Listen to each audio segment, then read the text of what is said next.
पोटच्या पोरासारखी जपलेली शेती पिकं गव्यांनी फस्त करण्याचा सपाटा लावलाय।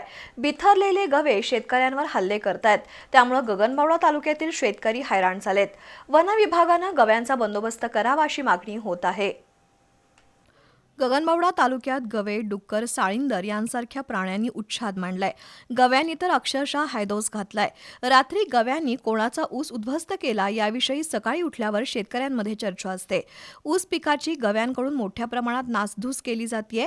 गगनबावडा तालुक्यात मोठ्या प्रमाणात गव्यांचा संचार वाढलाय। खोकुर्ले, असळज, सांगशी, सैतवडे, कातळी, शेनवडे, मांडुकली, मार्गेवाडी, खोपडेवाडी, कोदे, तळये, मणदूर, वेतवडे, बावेली, गारीवडे, शेळोशी, धुंदवडे, जरगी या गावातील पिकं गव्यांकडून उद्ध्वस्त केली जात आहेत। कुंपण मोडून गवे शेतात घुसतायत। शेतकऱ्यांवर गव्यांकडून हल्ला होण्याचा धोका वाढलाय, त्यामुळे रात्रीच्या वेळी राखण करण्यासाठी शेतात जाण्यास शेतकरी घाबरत आहेत। वन विभागानं गव्यांचा बंदोबस्त करावा, शेतकऱ्यांना सौर कुंपण द्यावा अशा मागण्या होत आहेत।